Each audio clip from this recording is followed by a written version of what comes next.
Olá, bem-vindos e bem-vindas a mais um episódio do Psicologcast. Esse é um podcast que trata de ciência para tanto o público da saúde mental como a população em geral, trazendo conhecimentos avançados, traduzindo aí o que está acontecendo de mais moderno em cada área de conhecimento. E esse podcast existe graças ao apoio institucional da FAPSI, a Faculdade Psicológica de Ribeirão Preto, que tem cursos presenciais e à distância, tanto de graduação como pós-graduação e principalmente a pós-graduação em todas as áreas da psicologia. E também o apoio do nosso site, Onde Aprendo, que é um portal de cursos online. E aqui, mais uma vez, a gente vai ter um bate-papo muito profundo, mas também muito interessante. Eu sou o Henrique Tucci, vou estar com vocês aqui nesse episódio, que a gente vai trazer um pouquinho de neurociência, de comportamento e de tecnologia. É um bate-papo com uma convidada muito especial e quem vai conversar comigo aqui junto é a Juliana. Bom dia, olá. Olá, bem-vindos mais uma vez. É um prazer muito grande estar com vocês em mais um episódio, então, do Psicologcast. E hoje eu tenho o prazer de apresentar para vocês a nossa querida Luciana Campaner, né? A Luciana, ela é psicóloga, ela fez o curso de graduação dela na USP de São Paulo, fez a especialização em psiconeuroimunologia também em São Paulo. Ela também tem uma especialização em neuropsicologia e uma especialização em terapia cognitivo-comportamental. A Luciana também tem um mestrado em neurociência pela Faculdade de Medicina de Ribeirão Preto, pelo Departamento de Neurologia, na Faculdade de Medicina de Ribeirão Preto, na USP. Já foi coordenadora e supervisora e hoje ela é professora da nossa especialização em neuropsicologia da FAPSI. Ela atuou por um bom tempo como psicóloga e supervisora no ambulatório de neurologia do Hospital das Clínicas, da Faculdade de Medicina de Ribeirão Preto. É psicóloga clínica há 31 anos. Atualmente também ela é diretora da clínica INBio, Instituto de Neuropsicologia e Biofeedback de Ribeirão Preto, e atende com ênfase em terapia cognitivo-comportamental, tanto crianças, adolescentes como adultos. Muito obrigada pela presença, pela participação. Que gostoso estar aqui com você hoje, podendo ter esse bate-papo. Eu que agradeço a vocês, né? É uma oportunidade esse bate-papo, né? Sempre muito interessante falar desses assuntos para mim, é sempre muito motivador. Que bom. Eu queria, Luciana, que você começasse a contar para a gente um pouco sobre a sua escolha profissional. Quando que você escolheu ser psicóloga? É a grande questão, né? Quando isso apareceu. Eu sempre tive um interesse, assim, da infância, né? Da adolescência, pelas questões psi. Eu não sabia muito bem, né, o que era isso, mas me intrigava a questão, né, do pensar, do sentir. Isso me despertava curiosidade. Aí começou a aparecer um interesse pela medicina. Meu pai era médico, mas era cardiologista, nada da área psi. Então, o ambiente hospitalar era um ambiente conhecido, falado em casa, muitos amigos médicos. E aí eu fiquei intrigada. Então, a possibilidade era o curso de medicina, mas já pensando na psiquiatria. O que me atraiu era a possibilidade, né, de ser psiquiatra. Mas eu pensava naquilo, eu fui conversar com alguns colegas do meu pai psiquiatra, e eu falava, mas parece que não é bem isso, né? Eu gostava mais, né? Tinha amigos que faziam terapia, né? Aí fui fazer terapia, fiquei, né, intrigada com aquilo, mas o ponto-chave foi quando eu fui fazer intercâmbio. Eu fui para a Holanda, então eu fiz o final do meu colegial lá, eu fiquei um pouco a mais, né? Acabei ficando 1 ano e meio lá. E na Holanda eles têm 4 anos de colegial, então você faz a sua escolha com um pouco mais de maturidade. Então eu acabei pegando, né, esse último ano deles lá, que seria metade do nosso terceiro e um quarto colegial. E eles têm uma coisa curiosa, né? Eles já abordavam isso, os interesses, né, dos alunos em faculdade. E eu falei que tinha essa dúvida, né, que era um questionamento meu. E lá eles têm a possibilidade, quando você tem um interesse por uma graduação específica, você tem a oportunidade de se aproximar daquela profissão, né, para ver se você quer ou não. Então, se você acha que você quer ser médico, você vai fazer um estágio, né, num hospital durante o colegial. E eu fui para uma clínica que era uma clínica multidisciplinar, era uma clínica de saúde mental, né, e onde você tinha a equipe completa, psiquiatras, psicólogos, terapeutas ocupacionais, fisioterapeutas.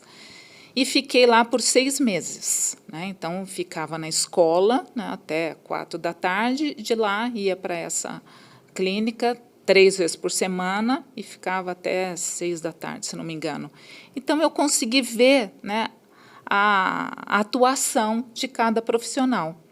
E foi quando eu bati o martelo. Eu falei, eu quero, né, a psicologia, eu quero esse contato, né, mais próximo, não que a psiquiatria não seja próxima, mas eu queria esse descobrimento junto com o paciente, né, e essa exploração do comportamento, né, do pensamento, né, e do sentimento.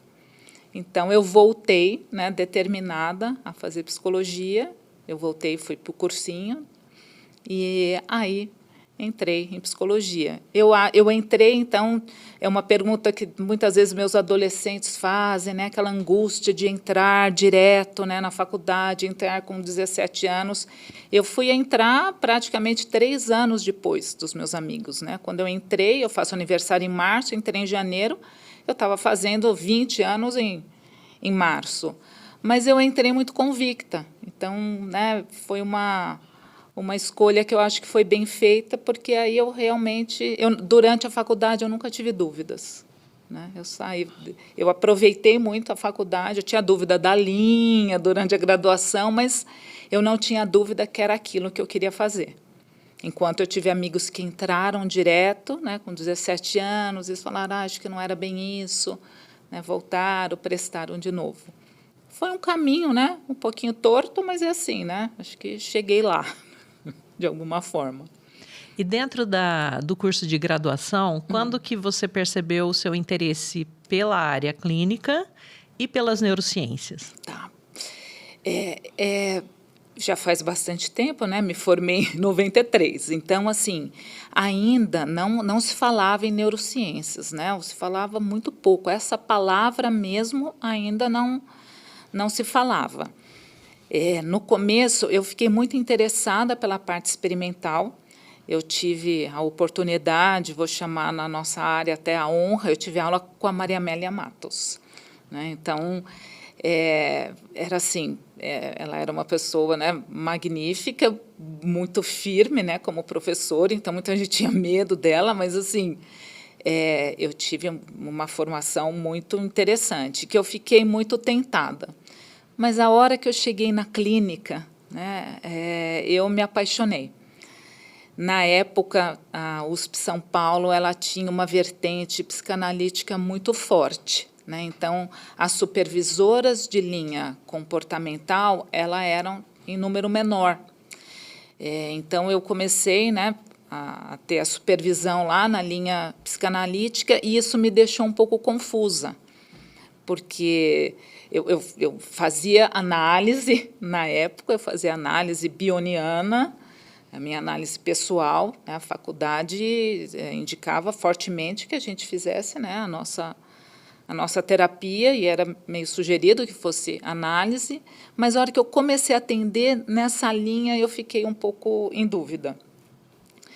Mas ainda vinha, né, essa paixão pelo atendimento. Aí, quando eu passei a atender crianças, a gente começa atendendo, né, adultos lá. Quando eu comecei a atender crianças, e aí eu tive uma outra supervisora, né, e uma supervisora já de linha, né, comportamental, aí aquilo fez muito sentido para mim. Né? Uma pessoa que foi muito importante também, que eu tive aula na época, foi a Marta Rubner, né, a professora Marta, que também gerou um impacto muito grande. Então, eu acho que o atendimento infantil e com uma supervisora, né, de linha comportamental foi quando me despertou e fez todo sentido. Eu falei, é isso que eu quero fazer. Então, eu tive o encantamento pela experimental, né, pela pesquisa, mas eu acho que foi o contato mesmo com a clínica. Na área de neurociências, como eu te falei, ainda não se falava muito isso, mas a gente tinha um estágio que a gente ficava no HC, no HU, na verdade, né? O Hospital Universitário, lá dentro do campus, e que a gente atendia ali na linha rogeriana, né? Era uma linha meio de emergência, que a gente ficava dentro do hospital. E eu também fui designada para ficar na neurologia. Então, não sei, parece que o destino me levava aí para perto, né, do funcionamento neurológico e o entendimento disso. Ali eu me encantei, né? Também tinha alguma coisa que me interessava, né, também entender, né, um pouco não só da parte do funcionamento emocional e comportamental, mas também um pouco desse funcionamento neural. Então, acho que teve um toque aí do destino. Só fazendo um parênteses aqui, a gente tem muitos alunos também de graduação que assistem, né, os nossos episódios, e acho que é importante colocar, né, quando a gente fala Maria Amélia Matos, a gente está acostumado, mas vamos colocar que ela foi extremamente importante para a ciência brasileira, né, ela foi da primeira turma da psicologia da USP, foi orientando em doutorado do William Schoenfeld, né, que é autor importante, trabalhou com o Keller no Brasil e implantou o primeiro laboratório de análise experimental do comportamento no Brasil. Então, teve uma história muito importante na psicologia, então é um privilégio realmente ter tido o contato próximo e aula com ela, realmente fundamentos da análise do comportamento no mundo, são grandes autores, assim como a professora Marta Hubner, que dava aula também aqui em Ribeirão Preto e que também tem um papel extremamente importante dentro da ABA hoje, né, que é a principal associação mundial da análise do comportamento. Então, essas referências realmente fazem muita diferença nesse rigor científico que com certeza você teve na tua formação. Eu acho que isso realmente, né? Eu falei como se fosse, né, nomes que para a gente assim são nomes, né, de livro, né? E quando eu falo, puxa, né, tive aula com a professora, né, tal, então a gente fala, meu Deus, é ela mesmo, né? Tem colega que fala, mas você teve aula com ela, né? Ela, como ela pessoa, né? Que para a gente é uma referência isso, né, mundial. Isso foi muito importante, né? Eu ainda acho, né, que a graduação, né, é algo que tem que ser muito bem feito, né, que tem que ter empenho. Então, a valorização, né, do curso, do professor, né, da grade, isso faz muita diferença, eu acho. Tem um impacto enorme depois, né, na vida profissional inteira, né, daquele psicólogo. E depois que você se formou, você já foi trabalhar na área de psicologia hospitalar, foi fazer o mestrado? Como é que foi o encaminhamento assim logo após a graduação? Eu tive um gap. Primeiro, né, eu fui para uma área empresarial em São Paulo. Assim que eu me formei, eu pensava... Quando eu fui para São Paulo, eu fui, né, pensando em ficar em São Paulo. Talvez por uma ideia, né, também adolescente, né, saí um pouco de Ribeirão, eu tinha voltado, né, do intercâmbio, então eu fui falando, eu vou para São Paulo, eu não volto mais. Avisei meus pais, falei, vou ficar lá. E quando eu me formei, né, e aí eu fiquei um tempinho, né, no Instituto Casa, aí depois eu consegui um estágio, era um programa já de trainee na área, né, empresarial, que era na Shell, a Shell dos combustíveis. A Shell, ela é inglesa e holandesa, né? Então, como eu falava o holandês e o inglês, eu, né, consegui assim passar na prova então fiquei ainda ali como estagiária do programa de recursos humanos da Shell. Então fiquei ainda um ano em São Paulo, porque eu ainda não conseguia me colocar assim, numa clínica, era difícil, até para alugar um lugar lá, era tudo muito caro, eu ainda estava, né? Então, fiquei um ano praticamente nessa empresa, aí foi quando eu comecei a fazer essa especialização lá em São Paulo, em psiconeuroimunologia. Foi a primeira vez que eu ouvi esse nome meio, né, sendo essas áreas sendo juntadas, que foi, né, com o professor Esdras Vasconcelos, que foi também meu professor na graduação. Só que eu não gostei da área empresarial, eu falei, não é isso, e voltei para Ribeirão. Eu estava de férias em Ribeirão, abri um concurso para psicóloga hospitalar do HC. Eu prestei esse concurso.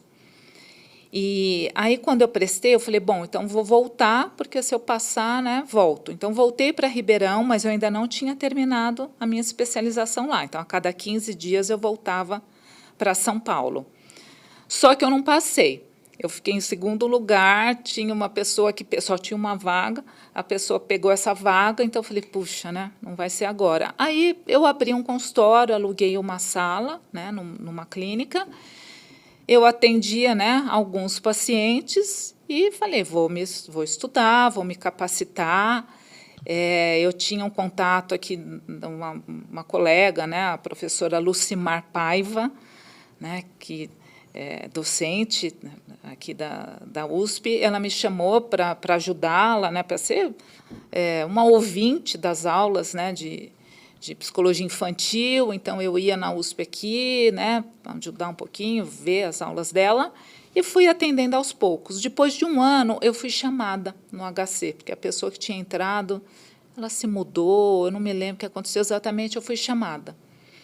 Aí, quando eu entrei no HC, eu ficava, então, de manhã, né, eu era contratada CLT, 6 horas, então eu ficava das 7 da manhã a 1, de lá eu ia para o consultório, mas o consultório ainda, né, meio devagar, fazia supervisão dos atendimentos, e aí no HC foi me despertando, né, aí em primeiro lugar, eu fui designada para cardiologia, né, a gente não podia escolher a área, né, eu fui tinham 2 grupos de psicologia hospitalar no HC.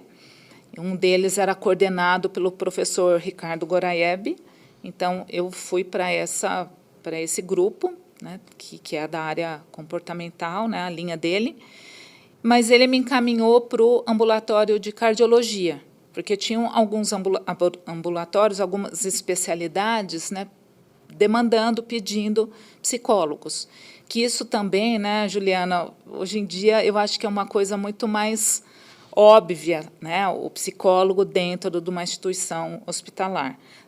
Não era na época, né? Então, quando eu entrei no HC, éramos 11 psicólogas, se não me engano, no departamento todo, né, coordenado pelo professor Ricardo.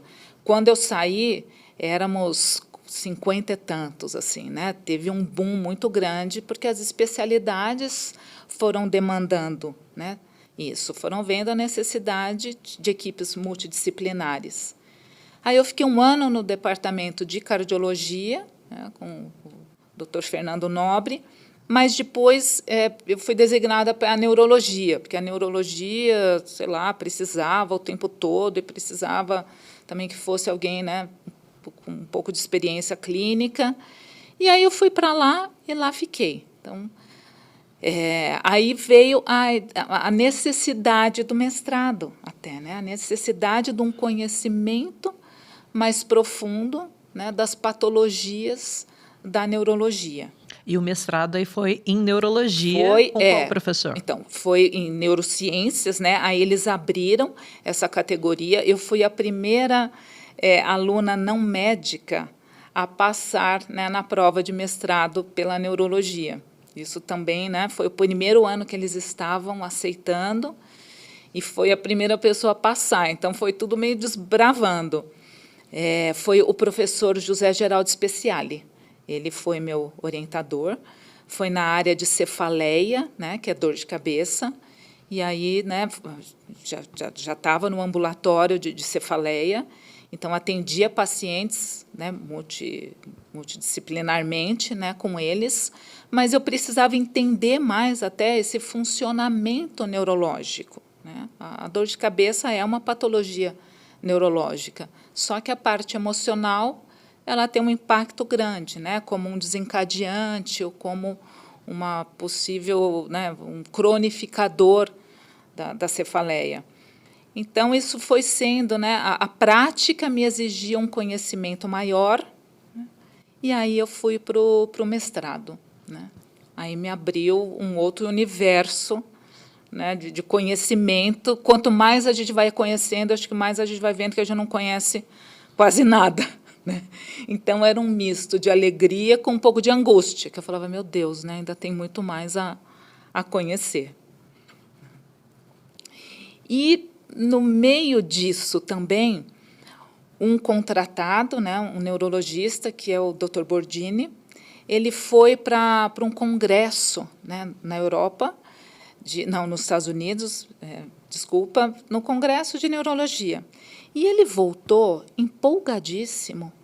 Eu era a única psicóloga, né, do ambulatório, então ele chegou nas reuniões, né, científicas que a gente tinha empolgadíssimo, falando, Luciana, né, fala para a gente o que é biofeedback, porque lá fui conhecer a clínica do Dr. Rappaport, tal, lá não se trata, né, mais cefaleia sem o biofeedback. Conta para a gente o que é isso e tal. E eu olhei para ele, né, muito envergonhada, porque eu falei, mas o que é biofeedback?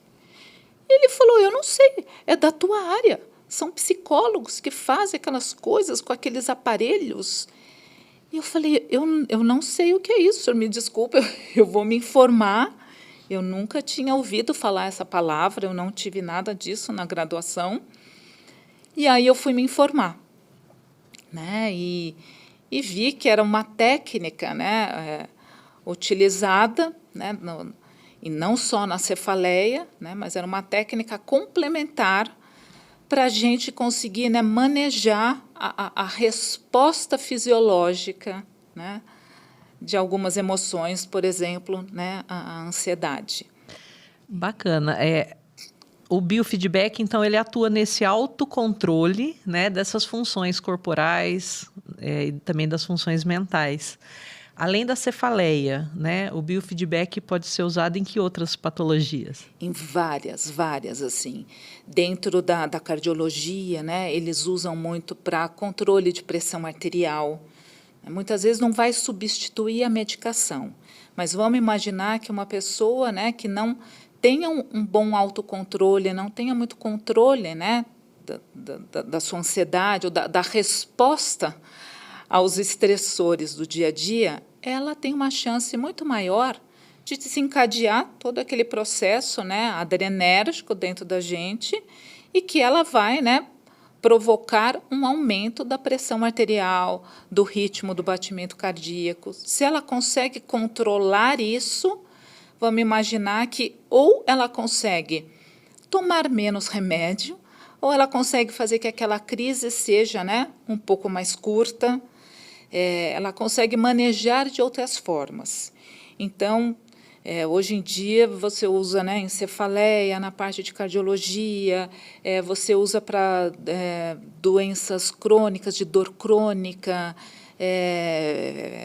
fibromialgia, você usa também para pessoas que têm doenças autoimunes, né, onde você precisa que a pessoa consiga manter, né, uma homeostase, né, um pouco mais constante, assim. Então, que as emoções, né, não cheguem a desencadear tanto, né, as respostas fisiológicas ou que aquilo não perdure por muito tempo.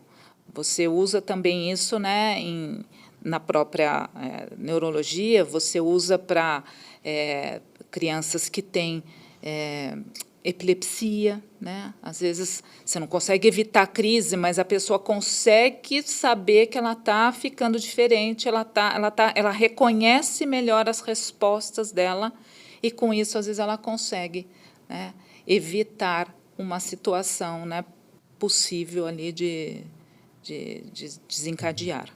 Eu quero aproveitar a oportunidade que, com certeza, tem muita gente que está ouvindo e assistindo a gente agora e não tem muito bem a ideia do desenvolvimento, como a gente chegou nisso, porque é uma construção importante. E aproveitar que, muitas vezes, a pessoa na graduação não tem acesso a um profissional com tanta experiência como você, eu acho bacana a gente fazer esse caminho, né, que começa ali no biofeedback, aí vamos aparecer a Jacobson, Skinner, quem mais a gente pode contar, né, para eles sobre esse desenvolvimento de como, do princípio do biofeedback, a gente chega no neurofeedback? Sim. A gente também tem que fazer uma diferença assim, né? O biofeedback, o que seria, né? Seria a gente monitora, né, parâmetros fisiológicos, então quais? Vai depender da patologia associada do que te interessa. Então, a gente pode monitorar batimento cardíaco, respiração, pressão arterial, né? E aí nós vamos fazer treinos onde, né, a pessoa vai ver que o batimento está aumentando, e aí nós vamos associar técnicas comportamentais para ela conseguir fazer esse batimento baixar. E nós vamos chamar de neurofeedback, né, Henrique, quando a gente fizer esse treinamento monitorando padrão de ondas cerebrais. O biofeedback começou também aquele treino com atletas, né, para desempenho e tudo mais. Então ele veio primeiro, primeiro apareceu o biofeedback, depois apareceu o neurofeedback. E, para isso, né, a gente precisa do condicionamento clássico e depois do condicionamento operante. Então, todo o treinamento, né, de Skinner, né, do estabelecimento de um condicionamento, né, vai ser a base para a gente. E aí, porque o aparelho em si, essa é uma grande questão, né? O aparelho em si, que todo mundo acha que o aparelho que vai fazer alguma coisa, o aparelho não faz nada, ele não emite nada. Ele capta aqueles sinais e nós vamos ter que usar, né, então, estratégias associadas para lidar com aquilo, que aí é onde entra Jacobson, né? O aparelho é só o feedback. Ele é só o feedback, né? Então, ele não estimula nada. Hoje em dia até existe alguns, né, neurofeedbacks que têm uma questão de estímulo, mas aí não é do escopo da psicologia. Aí isso é operado, né, por psiquiatras e neurologistas. Então, lá na década de 30, né, você já tinha aparelhos que mediam, claro, pressão, batimento cardíaco, mas isso não tinha nada a ver com a emoção. Aí apareceu, né, o Jacobson, né, que era um psiquiatra que desenvolveu o primeiro treino, né, o relaxamento progressivo muscular, né, de Jacobson. Ele foi o primeiro a propor isso em ambiente médico, né, assim, num hospital, porque ele falou, opa, né, essas pessoas, quando elas estão, né, nervosas, a patologia piora, né, seja ela qual for. E nós demos a sorte, eu acho, dele ser um médico, porque assim, a fala dele teve um impacto grande, né, na época, de mostrar isso dentro né, e propor a execução disso dentro de um ambiente hospitalar.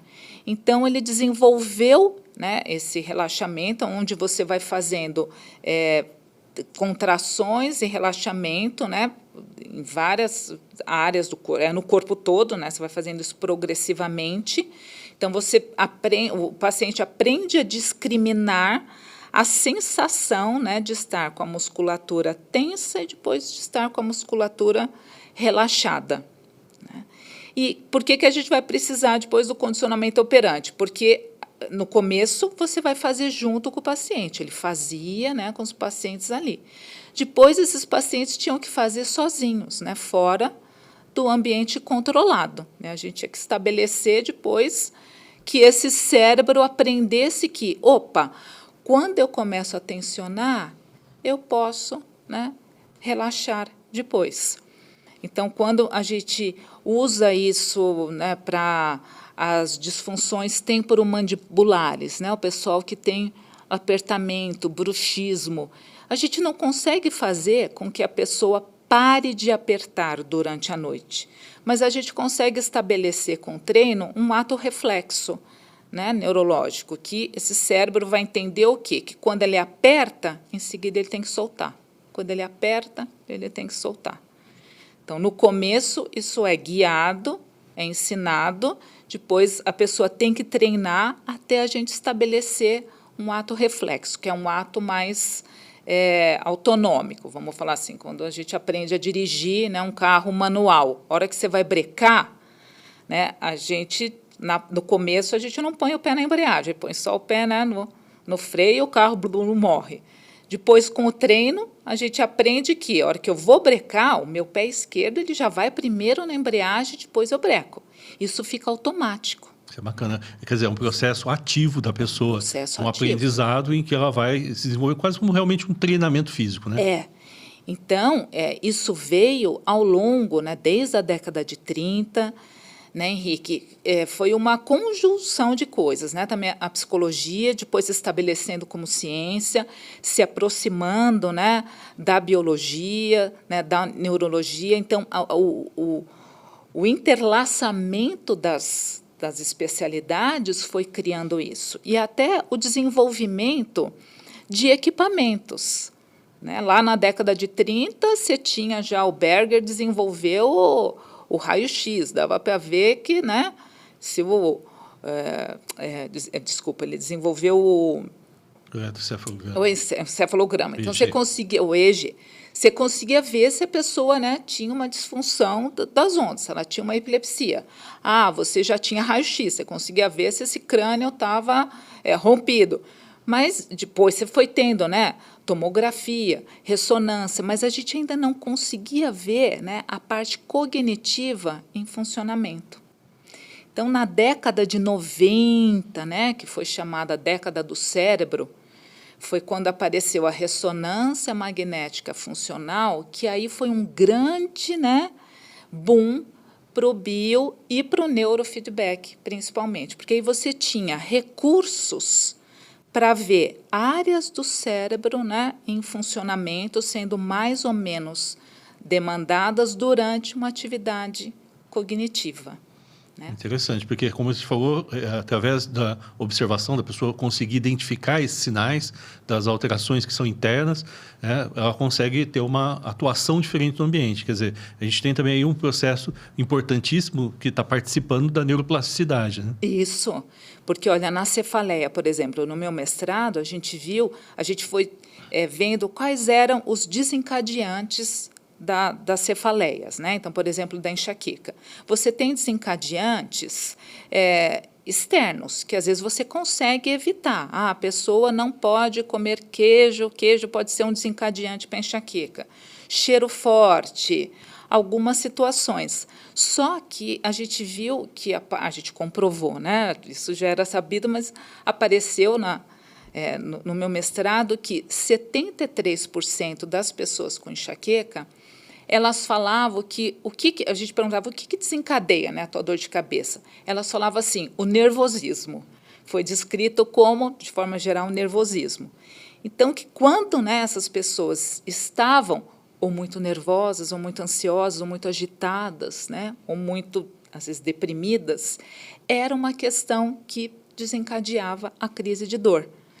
Então, quando você começa a capacitar essa pessoa, se ela fala, opa, né, tem algo também dentro de mim que está provocando mais crises, que se eu conseguir, né, contornar um pouco isso, eu tenho uma chance de ter menos crise. Isso dá uma sensação, né, muito boa para o paciente, ele não fica tão rendido, mas é uma participação ativa, como você falou, né, Henrique? Tem gente que chega no consultório achando assim, que vai fazer uma sessão e que, né, vai curar a cefaleia, o TDAH, seja o que for. Não é isso. Né?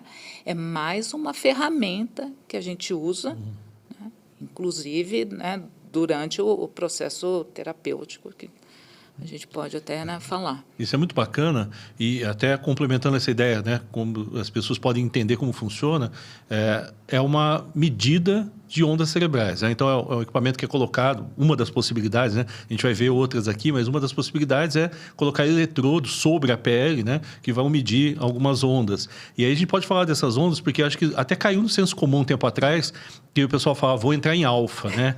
Então, o pessoal já começava a ter alguma informação nessa década de 90, de algumas ondas ativadoras e outras que são relacionadas ao relaxamento. Como que é a relação dessas ondas com o nosso exame do neurofeedback? Isso. Então, quando eles, né, já foram estudando, né, essa questão das ondas, eles foram vendo como que o cérebro reagia, né, àquilo, o que acontecia, né, enquanto, né, estava sendo predominando aquele tipo de onda naquela área cerebral.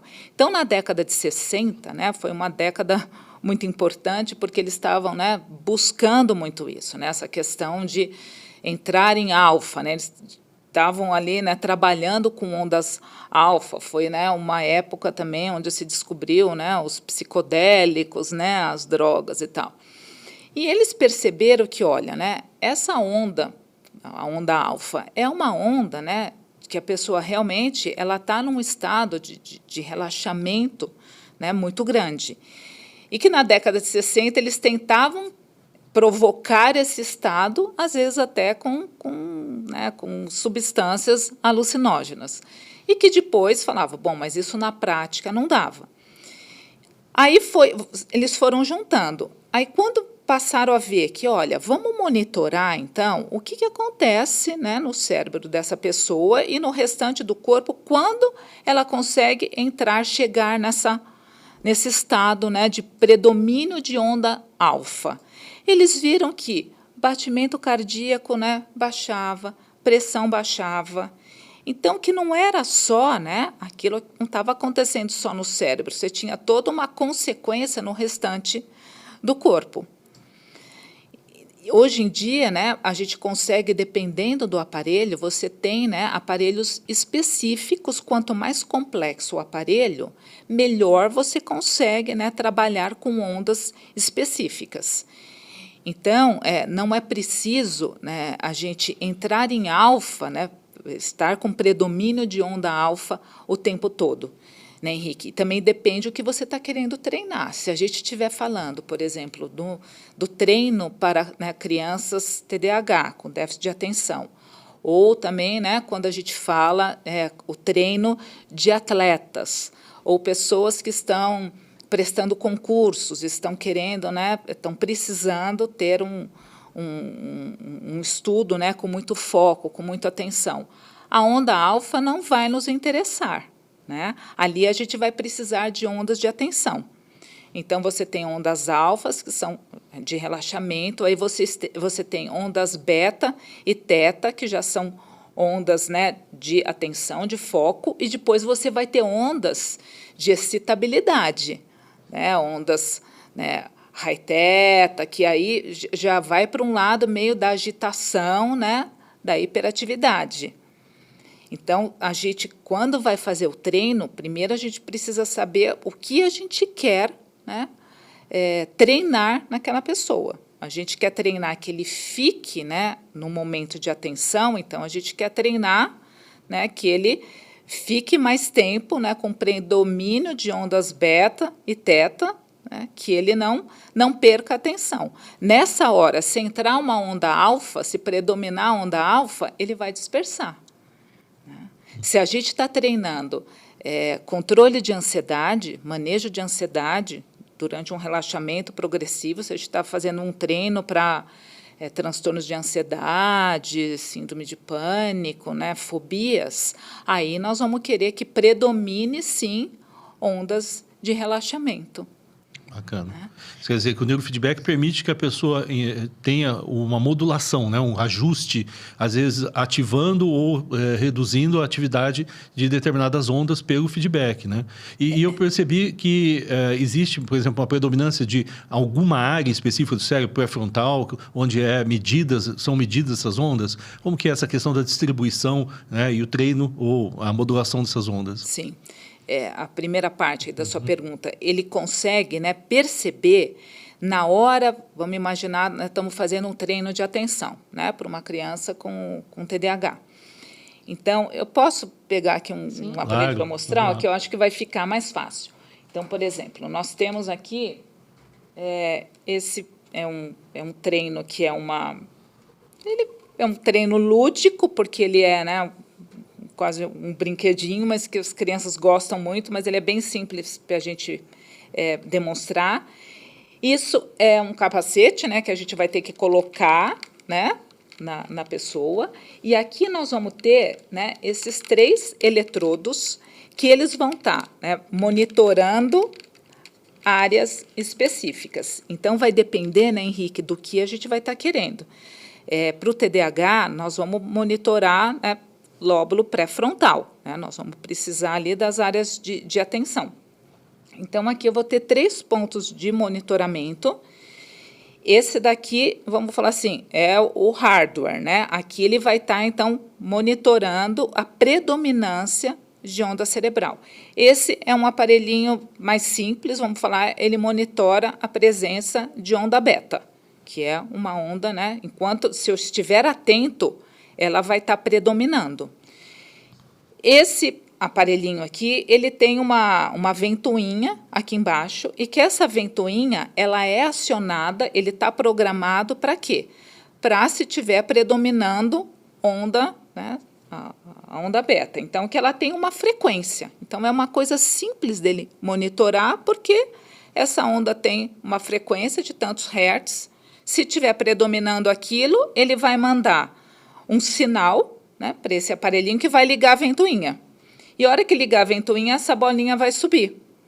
Então, nós vamos fazer, né, a pessoa precisa fazer essa bolinha subir, né? E ela só vai conseguir se ela estiver atenta. A hora que ela dispersar, que ela for invadida, vamos falar assim, por ondas de desatenção, né, a bolinha vai cair. Então, na hora, a pessoa vai falar, tia, né, se for criança, a bolinha caiu. Olha, porque você não estava prestando atenção. Que você estava pensando em quê? Às vezes eles dão risada, falam, tia, esse brinquedinho lê a minha mente? Falam, não, lê o teu cérebro. Porque às vezes ela fala, eu pensei, né, numa outra coisa. Então, quando ela dispersa, ela é invadida, né, por essas outras ondas, e aí o aparelhinho fala, opa, parou a onda de atenção, ele desliga a ventoinha. No começo é mais difícil, né? Porque depois nós vamos ter, ela vai ter que manter essa bolinha aqui, depois subir, descer, vai ter que ser um treino.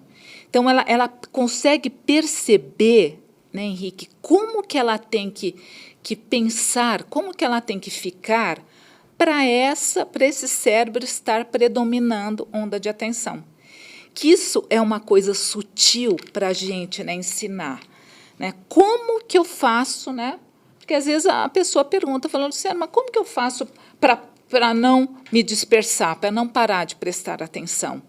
É algo sutil. No começo eu não vou conseguir fazer ela não dispersar, mas eu vou conseguir fazer com que ela perceba que ela dispersou, porque ela tem um sinal ali prático, ela tem o feedback, que chama, né, demonstração naquele momento. Ó, a bolinha caiu, olha, você parou de prestar atenção. Né? Ou você ficou agitada. Se a criança vai ficando irritada, ou o adulto, que a gente vai fazer o treino, vai predominar outro tipo de onda, né? High beta, ela vai ficar agitada. Também, a bolinha também vai cair, né? Porque não está predominando aquele tipo de atenção. Então, para os treinos, né, das patologias que eu trabalho, então, a gente vai sempre monitorar, né, lóbulo pré-frontal. O posicionamento, né, dos eletrodos, se vai ser CZ, lateral, as áreas específicas vai depender do equipamento que você tem e o tipo de onda que você está querendo monitorar. Tá? Isso é muito legal. E o que eu acho muito interessante também é que é um equipamento extremamente sofisticado, altíssima tecnologia, mas com uma apresentação lúdica, né? Porque eu acho que é interessante como existem hoje tantas opções de tipos de teste ou equipamentos, e esse especificamente para crianças, com certeza chama muita atenção. Sim, esse ele é... E ele é feito, né, com a temática do Star Wars. Então, quem vai falando, né, e vai te orientando ali durante o treinamento é o mestre Yoda, né, é a voz dele. Então, isso é muito lúdico para a criança. Aí a gente vai podendo ter coisas um pouco mais sofisticadas, né? Então, você tem outros equipamentos que também, esse daqui também é um monitoramento, né, de 3 pontos. Nós também vamos, né, monitorar 3 pontos, só que esse aqui, a interface, né, já é com o computador. Então, aí você tem todo um software, então você vai ter telas de treinamento com bem mais possibilidades. Então, a gente pode escolher, às vezes ali, né, vão parecer jogos lúdicos.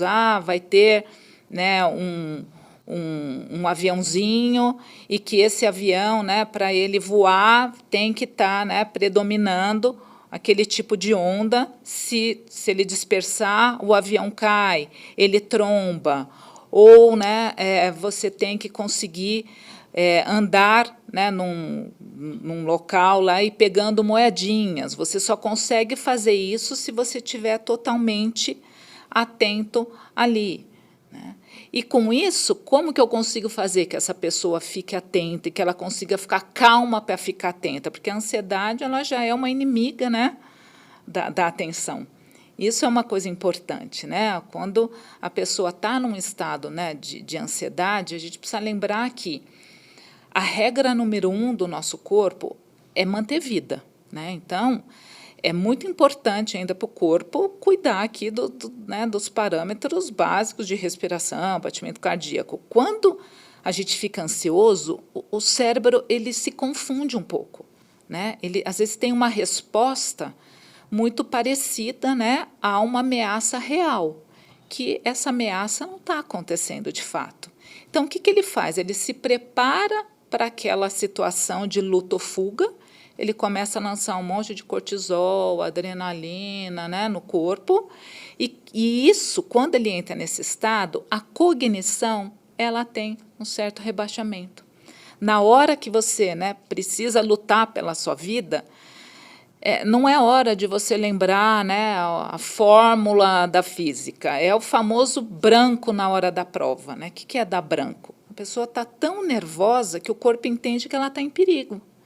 Então, ela vai rebaixar um pouco a cognição. Não é hora de pensar nisso, em fórmula, lembrar dessas coisas. É hora de pensar o quê, né? Em lutar ou fugir.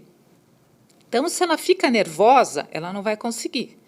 E como a gente faz, então, para ela não ficar nervosa? Aí vem os treinos associados, né? Você ensinar as técnicas de relaxamento, né? Técnicas de parada de pensamento, né? Técnicas de autocontrole, que aí é todo, né, um escopo, né, na linha comportamental, né, e cognitivo-comportamental, nós temos muito isso, né, dar recurso para a pessoa conseguir voltar ali para o, né, pro seu centro, né. Ô Luli, o neurofeedback, então, ele ajuda ou ele ensina o indivíduo a treinar essas ondas cerebrais. Com isso, ele consegue melhorar a atenção. Com isso, ele consegue, né, reduzir, por exemplo, os sintomas do TDAH. Né? Como é que você faz o casamento do uso desses procedimentos de neurofeedback com a psicoterapia?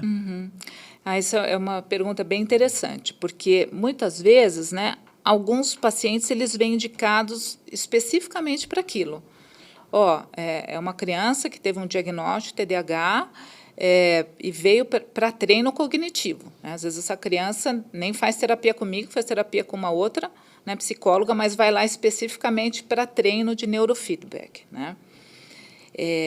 Mas às vezes, não. Às vezes é um paciente meu, né, adulto ou criança, e que no meio da terapia surge, né, dúvidas ou surge questionamentos, né, daquela pessoa em relação a como ela lida com as situações de estresse. Então, vamos imaginar uma adolescente, vou fazer até o gancho com a neuropsicologia, né, porque isso é muito comum. O adolescente, na hora que vai do 9º ano para o 1º colegial, é uma mudança, né, importante, muitas vezes muda de colégio, é um outro formato, é um formato um pouco mais solto, né, até o professor não é um professor tão mãezona, né, como é até o 9º ano. Então, muitas vezes, eles ficam perdidos, eles ficam inseguros, eles demoram um tempinho para se adaptar, né, aquele formato do colegial, e vem a dúvida. Isso é muito comum eu escutar: Luciana, eu tenho, né, um problema de atenção. Às vezes eles questionam até um diagnóstico. Hoje em dia eles leem tudo, né? Eles falaram: eu vi no TikTok, eu acho que eu sou TDAH, ou olha, eu acho que eu não sou muito inteligente, né? Eu acho que eu não vou conseguir passar no vestibular, porque eu estou vendo, eu não consigo nem acompanhar aqui, né, o colegial, eu acho que eu não consigo. Então, ele tem uma dúvida sobre, né, o funcionamento, né, do raciocínio lógico dele. Aí eu proponho, eu falo: olha, vamos ver isso, então, de uma forma quantitativa? Porque, às vezes, só o verbal, né, Juliana, não é muito suficiente. Às vezes, durante a terapia, a gente chega a alguns momentos que parece que, né, a pessoa quer um outro tipo, né, de explicação ou de comprovação daquilo. Porque eu imagino assim, é um adolescente, está num colégio muito bom de Ribeirão, tem um histórico, né, bom, ou razoável para bom, né, o histórico da vida escolar dele. Não é possível que ele tenha um rebaixamento cognitivo. Eu sei que não, mas para ele não é óbvio. Então, eu proponho, eu falo, olha, você quer fazer? Vamos fazer um teste de inteligência, né? Aí eu faço 1, 2 testes, né, para ver a capacidade ali do raciocínio lógico dedutivo dele. E aí é muito bonitinho, né? A hora que eu vou discutir com ele, mostrar para ele, né, que ele não tem esse rebaixamento, né? Da forma leiga, eles falam, tia Lu, eu acho que eu sou meio burro, né? E a hora que a gente vai ver, fala, olha, não, muito pelo contrário, né? Eles têm uma capacidade, né, de inteligência normal, às vezes até na média superior, e que eles não imaginavam. Isso é tão importante ali para a autoestima, porque é como se fosse uma comprovação para ele que, olha, eu consigo aprender, eu tenho capacidade de aprender. Então, a gente vai falar, aí a gente vai discutir outras coisas. Então, por que você está indo mal? Será que é estratégia de estudo? É o quanto que você está, né, se dedicando? Você está estudando de que forma? Às vezes ele está estudando, mas o rádio está ligado, né? O celular está perto, ele interrompe várias vezes para ver mensagem. Então, a gente tem, né, aí outros, né, distratores. Ou, às vezes, durante a terapia, uma pessoa, né, começa a manifestar por uma situação da vida dela, né, outra, ela começa a desenvolver, né, uma crise de ansiedade, às vezes crises de pânico. Muitas vezes a gente encaminha, vai para o psiquiatra, é medicado, mas a pessoa fica ainda assim muito insegura. Aí eu proponho para ela, eu falo, olha, né, você quer aprender, né, algumas técnicas de controle de ansiedade, né, técnicas específicas? Ela fala, eu quero. Então, aí eu incluo isso, né? Então, primeiro eu vou ensinar técnicas de respiração diafragmática, algum tipo, né, de relaxamento, né? Pode ser o de Jacobson com criança, né, o treinamento autógeno, ou as visualizações guiadas, né, de Epstein ou de outros. E aí, depois que ela tem, né, que ela treina um pouquinho isso, ela fala, mas eu acho que eu não estou conseguindo muito. Eu falo, vamos ver. Aí a gente faz um treinamento, algumas sessões ali com o biofeedback. Então, ela já sabe controlar, ela tem ferramentas para isso, ela sabe fazer, por exemplo, entrar numa respiração diafragmática, ela sabe fazer uma boa visualização. Eu falo, vamos fazer um treino. Aí nós podemos monitorar, por exemplo, tem esse equipamento, né, é um equipamento nacional, isso é muito legal, né, foi desenvolvido também por um pessoal de São Paulo, e que você consegue monitorar, né, batimento cardíaco de uma forma muito simples, né, monitorando o batimento cardíaco derivado. Então, ele vai estar, né, com esse aparelhinho no dedo, aqui está o hardware, né, vou colocar isso no computador e a gente vai ter as telas.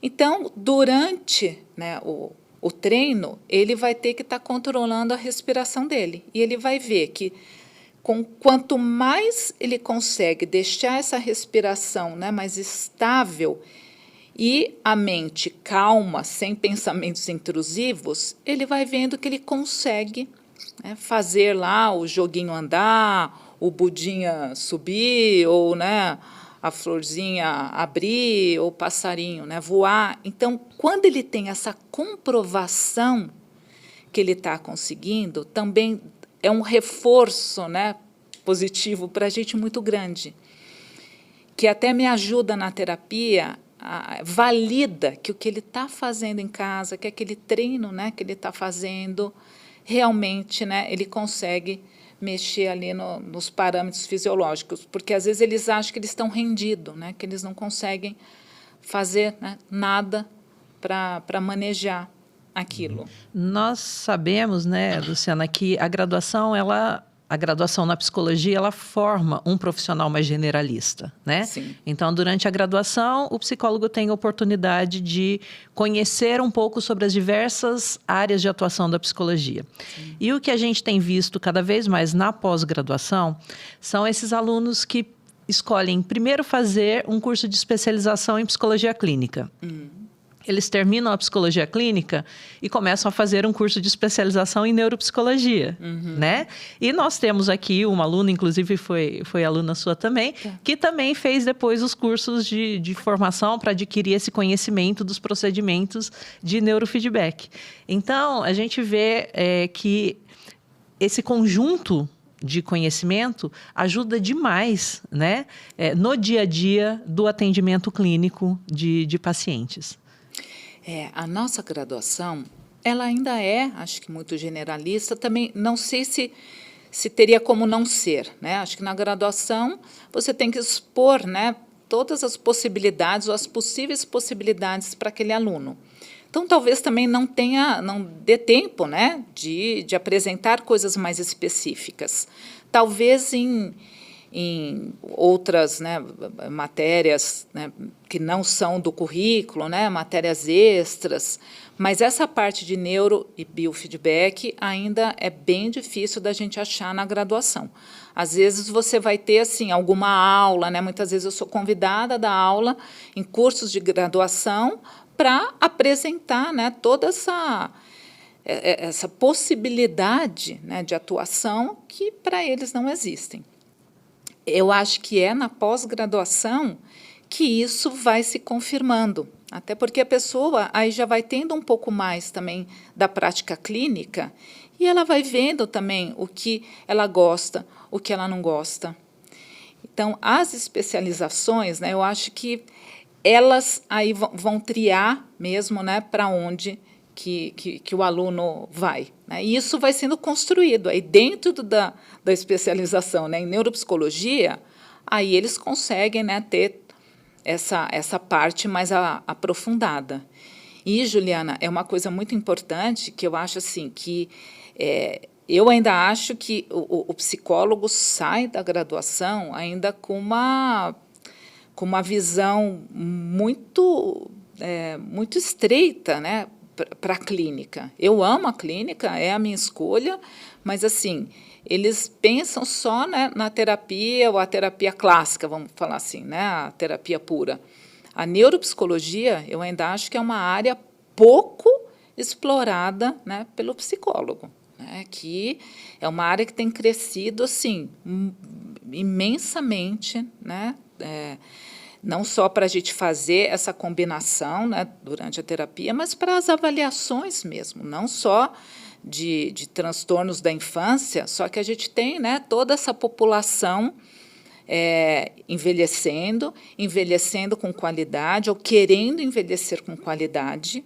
Você tem toda uma atuação em neurofeedback, não só para você acudir patologias, né, degenerativas, como os processos demenciais, né, esses pacientes são encaminhados para treino cognitivo, não para parar o processo, né, degenerativo, mas, às vezes, para segurar ali o que ainda tem, né? Então, o neurologista, né, ele encaminha. Além de medicar, ele fala, olha, isso aqui, na avaliação neuropsicológica, você consegue ver o que ainda está preservado, e a gente fala, vamos tentar segurar, né, retardar esse declínio o máximo possível. Então, você vai ter também uma gama de pacientes que vêm para essa reabilitação, mas é cada vez, né, mais comum me procurarem, né, idosos, que não são idosos tão avançados, a partir de 65 anos,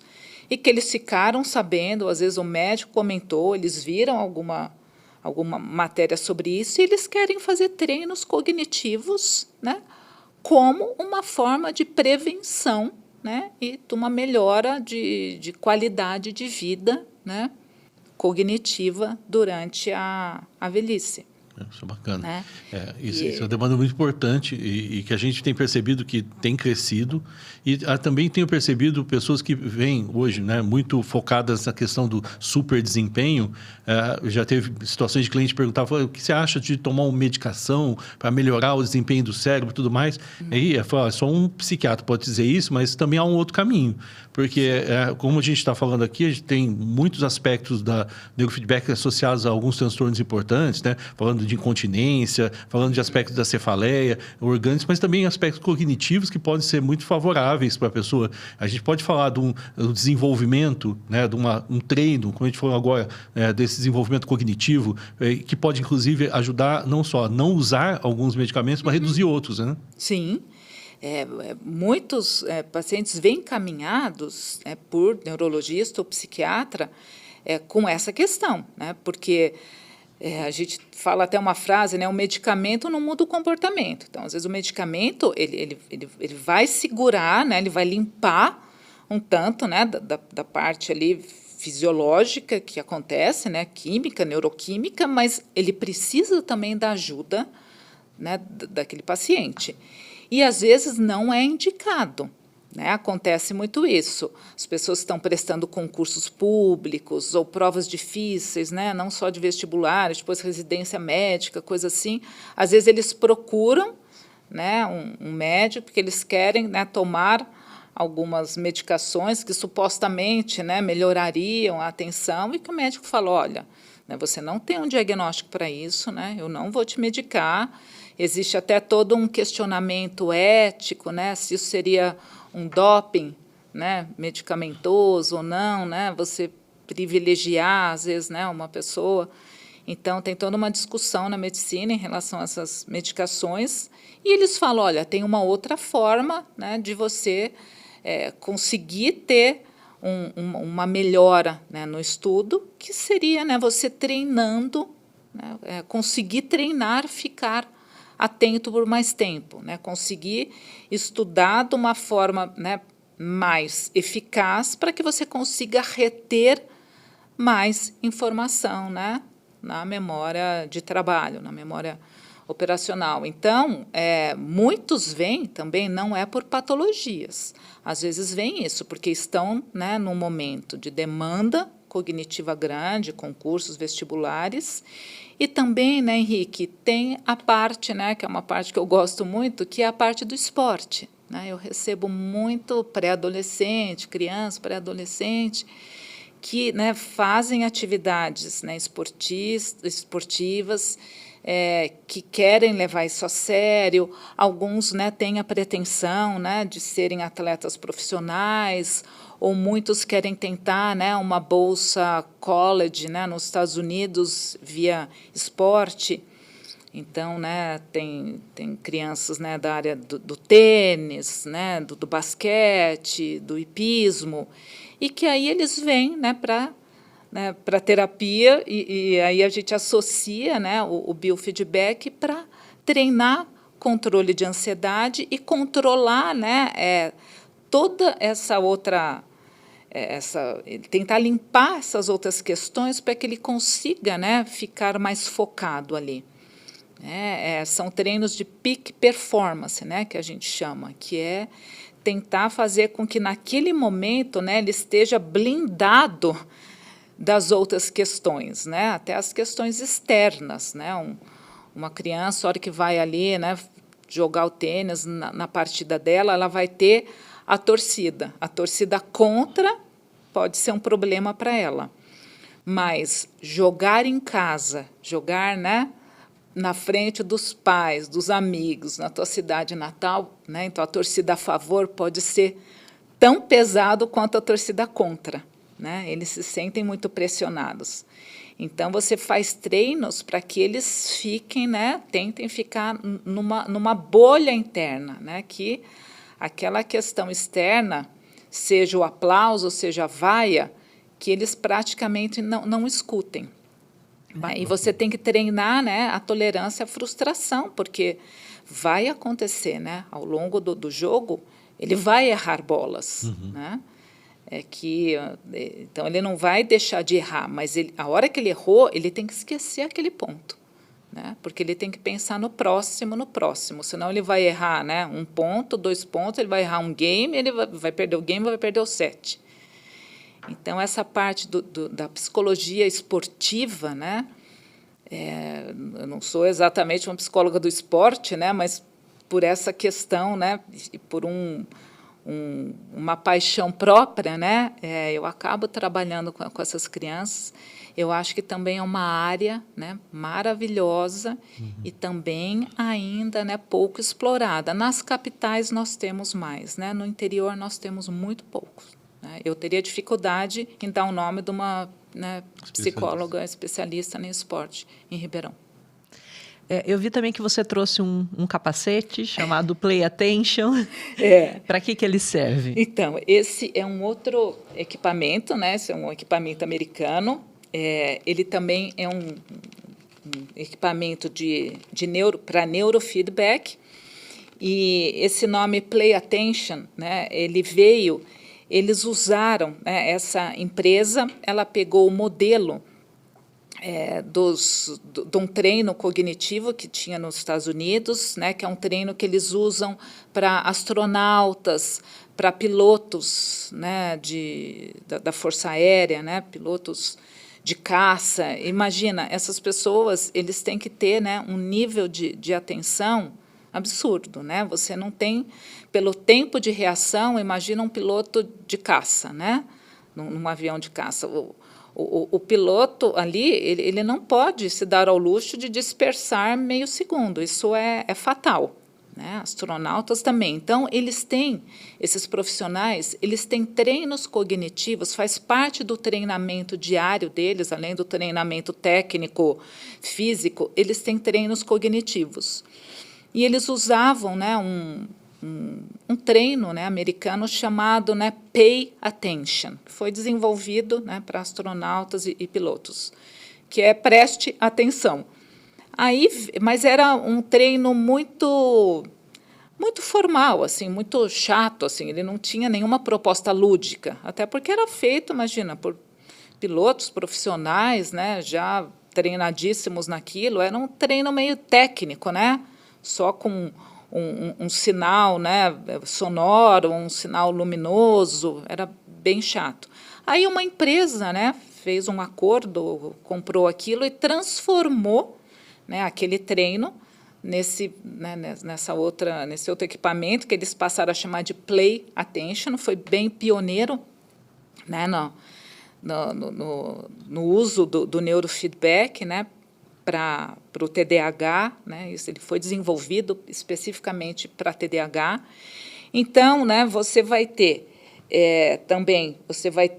os eletrodos, né, que vai estar posicionado, né, em CZ e lateral. Então, você coloca esse capacete para monitorar ondas, tá? Então, parece, né, que a pessoa... Os sensores já estão incorporados. Já estão incorporados, né? Esse capacete, ele é de criança, então ele não serve exatamente na minha cabeça. Eu tenho 3 tamanhos de capacete.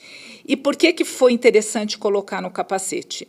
Porque você consegue manter o eletrodo mais ou menos onde ele tem que ficar. Alguns equipamentos, a gente usa o eletrodo separado, a gente usa aquela pasta, né, de condução, né, do estímulo, e você põe o eletrodo na pasta. Só que imagina, uma criança pequena ou uma criança hiperativa, a chance dele se mexer, né, e às vezes ele coça a cabeça e ele tira o eletrodo do lugar. Quando ele tira, você perde todo o treino, você interrompe, você tem que colocar de novo. Então, isso ficou muito prático, que aí com o capacete, né, os eletrodos eles ficam exatamente onde eles têm que ficar. Você tem uma chance maior de não perder o sinal por conta, né, do mau posicionamento, da retirada, né, do eletrodo do lugar. Então, ele é o hardware, de novo, ele só vai captar, né, o predomínio ali das ondas cerebrais.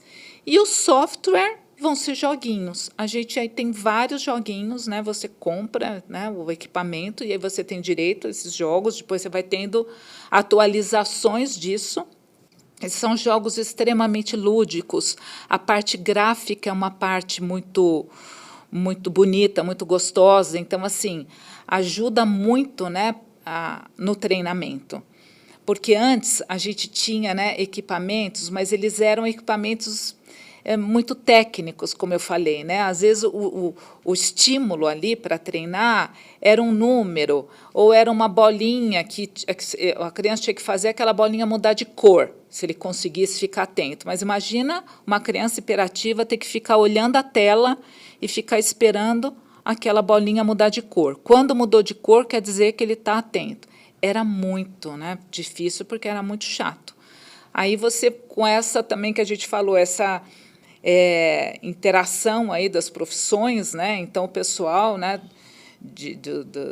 toda aí de desenvolvimento de software, eles foram desenvolvendo, né, em parceria com essas empresas, softwares muito interessantes. Então você tem vários tipos de jogos com vários níveis, né, de dificuldade, mas a criança ela vai entender como score, né, performance. Então, para ela conseguir fazer o nível 2, ela tem que passar do 1. Como que ela passa do 1? Ela vai precisar de tantos %, né, de atenção durante aquele treino para poder ela destravar, vamos falar, o próximo nível.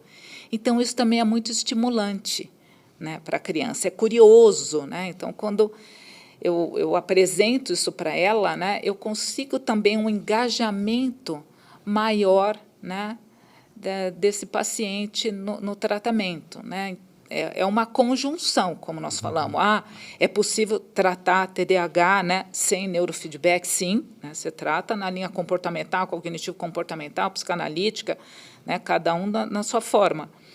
Mas, na minha linha, isso, né, casa muito bem, né, e eu acho que eu consigo um engajamento bom deles. Eles ficam muito curiosos, eles se sentem desafiados, eles falam, tia, né, vamos fazer o treino, porque eu quero mudar de nível. Então, é um outro equipamento, né, Ju? Ô, Luciana, nessa altura do campeonato, eu acho que vários psicólogos estão morrendo de vontade de trabalhar com neurofeedback, né? É muito caro. É lógico que todo o conhecimento técnico tem que ser feito através de cursos, etc. Mas e todos esses equipamentos? Hoje eles são equipamentos que estão mais acessíveis, a pessoa precisa ter um arcabouço tão amplo de recursos para trabalhar com neurofeedback? Olha, Juliana, hoje está bem melhor. Já foi muito caro. Eu tenho vários equipamentos, mas a gente está falando, né, em 31 anos de profissão. Então, não precisa ter tudo isso, né? Eu fui complementando também de acordo com a minha clientela, do que me aparecia, né, do que era demandado. A maioria dos equipamentos eram importados, então a gente tinha uma grande dificuldade, né, porque para importá-los, eles já não são muito baratos, né, lá fora, mas assim, com a importação ficava quase que inviável, porque aí eles passavam, né, a ter um custo 3 vezes maior do que o valor original. Só que agora nós já temos, né, empresas nacionais fazendo isso, né? Como nós falamos, esse equipamento, né, que é um pessoal da USP São Paulo desenvolveu um equipamento de biofeedback muito bom, assim, que você poderia trabalhar talvez só com esse equipamento, né, e com as suas estratégias lá associadas. E eu acho que hoje talvez num valor de R$2.000, né? É uma coisa que assim é factível. E também, hoje você já está tendo, né, aplicativos que te permitam, né, fazer uma intervenção parecida com o biofeedback, né? Se o psicólogo também ele tiver um bom conhecimento técnico, ele pode, às vezes, usar, né, se a pessoa tiver um relógio que meça batimento cardíaco, né, um smartwatch, ela pode usar o próprio relógio da pessoa, né? Ali usar pelo menos a numeração, ou pode depois pedir para ele treinar em casa com o relógio dele. Então, está melhorando, porque também assim, a tecnologia está melhorando e a indústria nacional, né, está se desenvolvendo.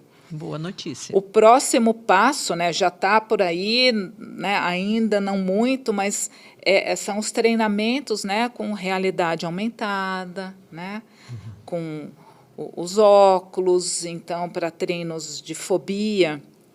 Esses aqui no Brasil a gente ainda não tem, então precisa trazer, mas você tem, né, já a possibilidade de trabalhar, né, com óculos de realidade aumentada, onde a pessoa ela se sente ali, né, na situação do estímulo aversivo, você vai estar monitorando, né, ela com batimento cardíaco, com o que você quiser, e você vai podendo, né, fazer uma progressão ali da dificuldade do estímulo. É uma fobia, sei lá, a pessoa tem medo de andar de elevador, está preso de elevador, você consegue simular aquela situação, ela vai se sentir no elevador. Então, você vai fazendo a exposição, né, ao estímulo aversivo com controle de resposta, né, mas de um jeito muito... com uma acuidade muito grande. Então, eu acho que é uma excelente notícia, né, para os psicólogos e para as pessoas, né, que têm essas dificuldades, essas limitações. Né? E eu estou agora pensando aqui nos públicos e aplicações que a gente tem, e a gente viu muitos recursos lúdicos, com foco no público infantil, e eu, né, pensando nesse público que você falou, né, do pessoal que está acima aí da idade, 60 a mais, as atividades são adaptadas para a idade deles e que expectativas eles podem ter, né, com relação a esse tipo de tratamento com o neurofeedback? É uma questão de, por exemplo, a partir da neurogênese, ter uma recuperação de funções ou só manutenção para evitar maiores perdas? Há uma possibilidade de recuperação de funções neurológicas? E até pensando em questões muito comuns, como o Alzheimer, como que é para esse público? Quando a gente fala, né, em patologias degenerativas, né, Alzheimer, demência precoce ou demência senil, aí nós temos uma limitação, né, Henrique? A gente não consegue falar em recuperação, a gente consegue falar em manutenção e, principalmente, assim, em retardo da progressão, né, da perda daquela capacidade. Então, se a gente está falando, sei lá, de perda da memória de curto prazo, né, num processo degenerativo, com esses treinos sistematizados, às vezes você consegue segurar um pouco esse declínio, né, porque você estimula aquilo que ainda tem. Quando a gente fala, né, num envelhecimento normal, vamos falar assim, aí a gente consegue falar até em ganho, em recuperação e ganho. Por quê? Né, a neuroplasticidade é a base também, né, do porquê existe, né, a comprovação dessas estratégias. É a partir da neuroplasticidade que eu consigo falar que, olha, né, a gente consegue estabelecer, né, uma melhora nesse funcionamento atencional. Por quê? No adulto, é difícil a gente conseguir fazer um neurônio inteiro, vamos falar assim, né, um novo neurônio como, né, numa criança. A neuroplasticidade na criança, né, a neuroplasticidade cerebral, ela é imensa. Então, você tem situações até extremas, onde, né, tem um acidente, né, a criança tem um trauma encefálico e, né, tem uma lesão numa área e, muitas vezes, a área adjacente acaba, né, assumindo a função daquela área lesionada. Né? Tem estudos e coisas maravilhosas. No adulto, a gente não tem essa capacidade tão ampla, mas... também isso foi mostrado, né, ao longo aí do desenvolvimento da neurociência, que o que a gente vai considerar a neuroplasticidade? Vamos imaginar, né, o neurônio, né, com a sua cabecinha lá, né, o corpinho, né, o axônio e os dendritos. Então, né, os cabelinhos ali do neurônio. Para você, né, estabelecer uma sinapse, você precisa, né, que esses neurônios, né, esses dendritos e axônios, eles estejam, né, próximos uns dos outros para que haja ali, né, o estabelecimento daquela sinapse, através, né, uma sinapse química, né, esses neurônios eles têm que conversar entre eles. se uma pessoa já numa certa idade, ela vai tendo, se ela não tem muito estímulo cognitivo, ou se de repente ela passa a ter menos estímulo cognitivo por questões da vida. Vamos imaginar um professor universitário, né, sempre foi muito ativo cognitivamente, e ele se aposenta. Então, ele para ou diminui muito, né, o tanto de aula que ele dá, que aula que ele prepara, o tanto que ele lê. Às vezes, ele passa a ter uma queixa cognitiva, nem sempre é perda de memória, muitas vezes é a velocidade de processamento, né? Eles se sentem mais lentos, eles se sentem... Então, esses neurônios, eles podem perder cabelinhos. Vamos imaginar, né, que ao invés de uma cabeleira ampla, eles vão ficando com menos dendritos, porque eles estão sendo menos estimulados. Então, eles passam a ter algumas queixas cognitivas. Com os treinos, é possível, né, você aumentar esse número de dendritos de novo. E isso é considerado, né, neuroplasticidade no adulto. Então, imagina, estou fazendo uma imagem bem simples, mas 2 neurônios com um pouquinho dendrito, com um pouquinho cabelinho. A chance de um, né, encontrar com o outro e fazer a sinapse é pequena. Se você tem 2 neurônios com muitos dendritos, muitos cabelinhos, a chance ali de possibilidades de sinapse é maior. E aí o estímulo, né, vai acontecer. Então, esses treinos, eles fazem isso, eles aumentam, né, essa capacidade, que outras coisas também ajudam. Então, quando fala que, olha, é muito importante, né, já na terceira idade, você ter atividades que você gosta, aprenda uma nova língua, faça palavras cruzadas, cante, dance, tudo isso provoca, né, essa neuroplasticidade. É que o neurofeedback é uma forma mais diretiva, mais, né, específica de fazer isso. E para essa idade, é também atividade do tipo de jogos ou tem algum tipo de possibilidade, uma outra atividade, como assistir um filme, fazer alguma coisa relacionado ao tratamento do neurofeedback? Sim, né, às vezes também tem jogos, né, que a gente faz na clínica com o idoso, até para trabalhar, né, essa velocidade de resposta. Né? Tem outros tipos de jogos. Você falou qual que é, né, a diferença assim, da aplicação. Os jogos em si, eles vão ser os mesmos, né, que a gente vai usar, né, os mesmos equipamentos, né, os mesmos joguinhos lá, o mesmo software para criança, adolescente e adulto. O que vai ser modulado, né, Henrique, o tempo de resposta. Então, alguns joguinhos, se a criança não consegue fazer em tanto tempo, ela perde ponto, ou o aviãozinho cai. No idoso, a gente já sabe que eles têm uma certa lentificação já de execução.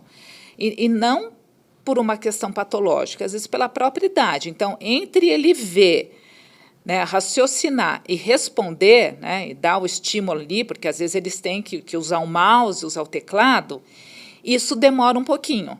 Então, quando eu vou programar lá o treino e eu ponho a idade, o próprio software já faz, às vezes, essa correção. Então, esse idoso ele tem um tempo maior para responder.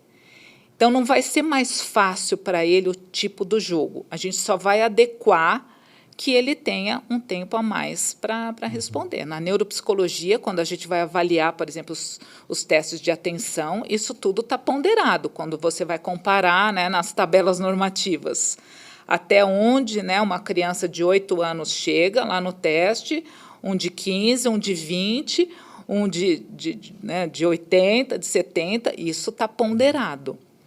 Muito bacana. E muito interessante é que a gente tem muita pesquisa por trás. Tudo isso está muito bem documentado, realmente pesquisas aplicadas com um grande número de pessoas, isso é muito bacana, mas acho que as pessoas sempre querem mais, né?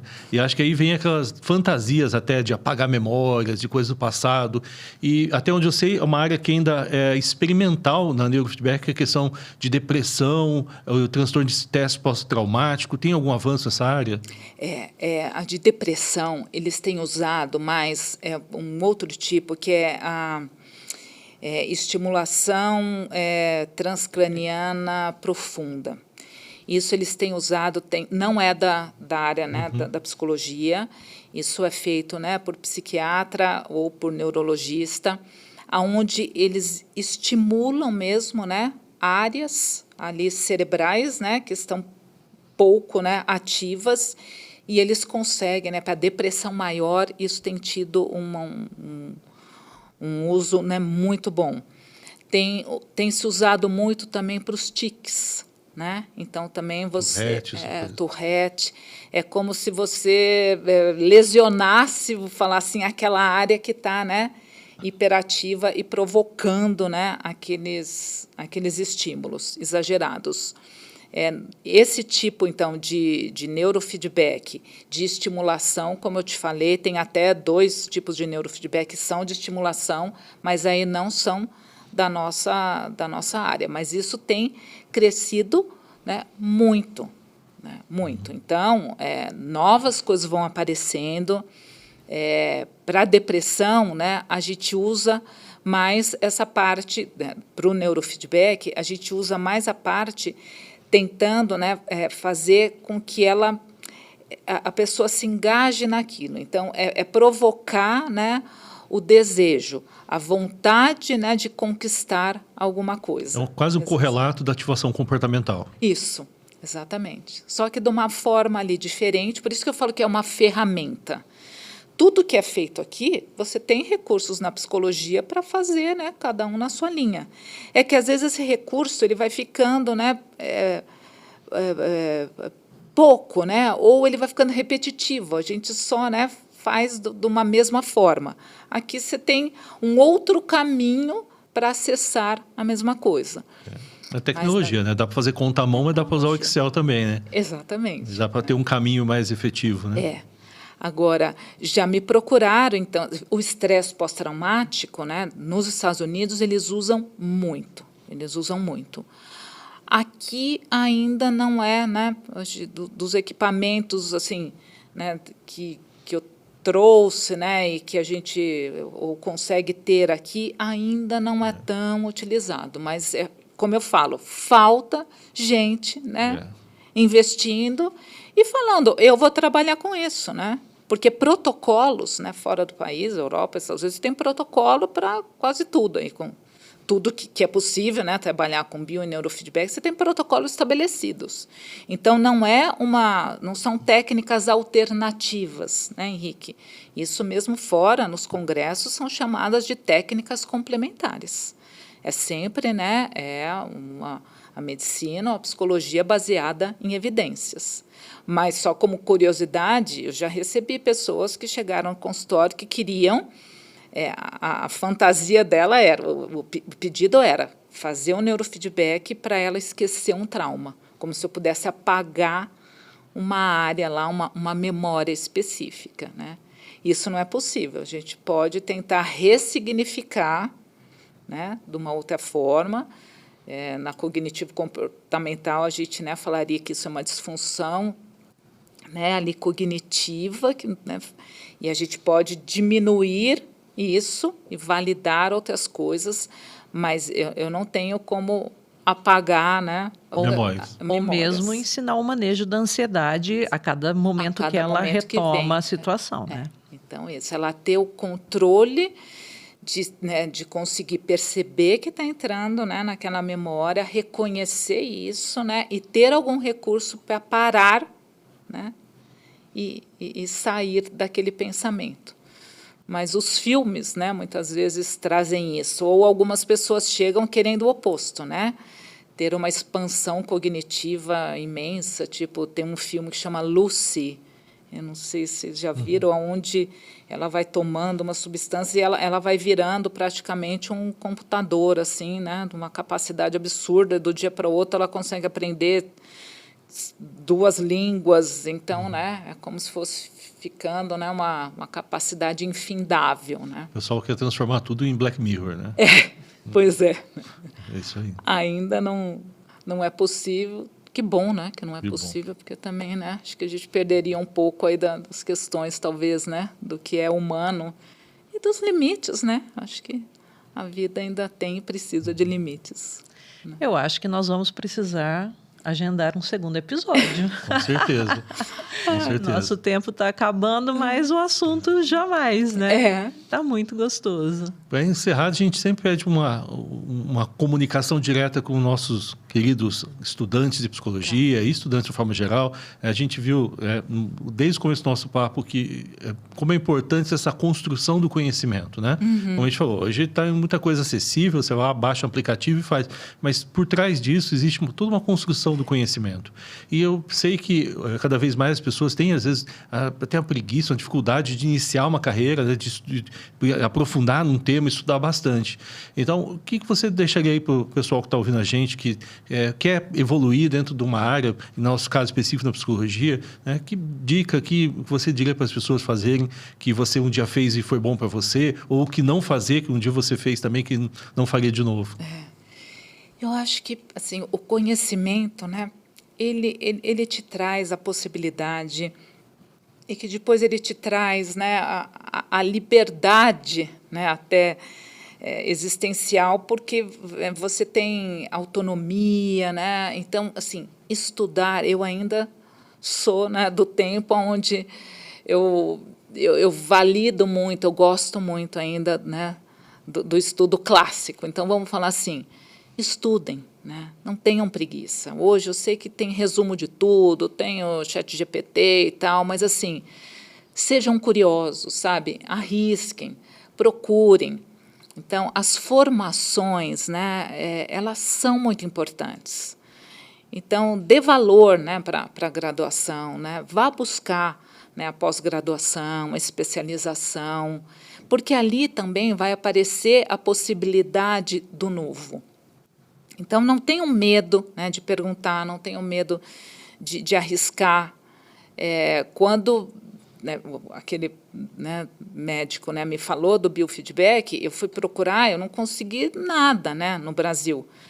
Aí eu consegui uma possibilidade, né, eles fizeram lá, tinha a possibilidade de um intercâmbio, de ir para os Estados Unidos e ficar 3 meses lá, sendo treinada numa clínica, mas a USP falou assim, ó, que a gente consegue, né? Meu chefe falou, ó, eu consigo te liberar 3 meses, tipo, você não vai ganhar, mas você não vai perder o cargo, e consigo fazer o contato, né, e pedir o estágio lá. Não consigo mais nada, não consigo verba, nada. Eu vendi um carro, era aquele carro que eu tinha, eu falei, só tem tu, vai tu mesmo, né? Vendi e fui. Podia ter dado muito errado, mas deu muito certo. Então, assim, né, me abriu muito a visão. Então, estudem, sabe? Não tenham preguiça e calma, né? Eu acho que, às vezes, eu vejo que os estudantes hoje eles querem tudo muito rápido, né? O conhecimento ele precisa de tempo, né? E procurem, né, conhecimentos plurais. Então, né, sejam curiosos, né? Às vezes a pessoa quer um caminho já direto, né? Esse caminho ele não é tão reto, né? Ele é tortuoso, mas se você olha de longe, ele está indo para frente. Então, sejam curiosos, né? Arrisquem. E, para arriscar, busquem, né? Então, busquem, conversem com seus professores, né? Eu acho que, nisso, a FAPESP, né, foi pioneira aqui, né, em proporcionar, né, os cursos, né, a especialização em neuropsicologia. Eu acho que ela é tão ampla, né? Tem tanta possibilidade. Então, busquem conhecimento. Pode ter certeza que, né, o pagamento vai vir, né? Muito bom. Então, pessoal, um recado tão bom desse, tão importante, esse desafio que é bom para o cérebro e bom para a vida, né? Então, acho que é uma mensagem muito bacana que a gente deixa para vocês que estão aí na profissão, pessoas que estão enfrentando desafios no dia a dia. E para ter mais conhecimento desse tipo, continue acompanhando nossos episódios. E a única gratificação que a gente pede é que você vai lá, dá o curtir, siga o canal para que você tenha informações com mais frequência e continue com a gente até os próximos episódios. Valeu, até mais. Até a próxima. Tchau.